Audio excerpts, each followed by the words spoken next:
Now, as you've heard, the medevac laws have been repealed. Jackie Lambie has done what she clearly should have done all along and allowed the government of the day, the government that fixed our border protection crisis, the government that stopped the boats and the deaths at sea, and the government that struck a resettlement deal with the US, no less. Yes, Jackie Lambie should allow that government to run offshore protection without a farcical medevac bill that's allowing 179 or more people to Australia, possibly under false pretences. Most of these people have come with claims of medical problems and then don't go to hospital. They come and they refuse medical treatment. So the law's being abused, as it was always going to be. This was a proposal designed by people opposed to offshore processing in order to undermine offshore processing. It's as simple as that. Medevac is about destroying offshore detention, which of course is a tough and difficult policy, but one that saved lives and protects our immigration system so that we can continue to take record numbers of refugees.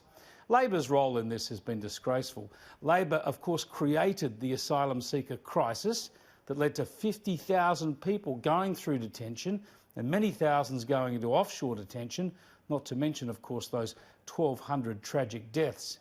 But then Labor didn't put up these laws. They never thought they were necessary. They waited for independent MP Kerryn Phelps to put them up last year and the Greens to back them, and then Labor climbed on board out of political expediency, arrogantly thinking they were on track to win government anyway, but instead just reminding everyone of their weakness on borders. Instead of recognising this grossly irresponsible error now, Labor just quotes petty politics. The Australian public supports medevac. 62% of the Australian public in an essential poll supported medevac. Boy, they don't like hearing that, do they? Really? Opinion polls now over something this important? Will Labor never learn any lessons in this area? How many deaths, how many lost boats, how many people in detention will it take before Labor just gets it? Secure borders are not about popularity polls. They're about sovereignty and the integrity of a very generous immigration system. The government says there was no deal with Jackie Lambie, but it sure sounds like she was given some sort of concession. For now, it's the biggest mystery in Canberra. I don't like holding things back like this, but when I say I can't discuss it publicly due to national security concerns, I am being 100% honest to you.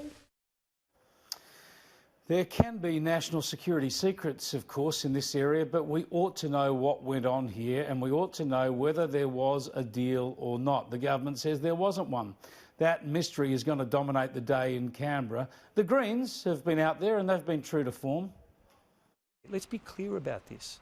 Medical care is a fundamental human right, and today the government, along with Senator Jackie Lambie, voted to remove that fundamental human right to people who are suffering. That's just not true. High-level medical care has always been provided to asylum seekers, and they have been brought to Australia for medical care when necessary by their hundreds before medevac. So the Greens are just continuing to spread misinformation in this area. But as far as you and I are concerned, the most important point here is that the government is back in control of border security. Labor and the Greens had sought to undermine offshore processing.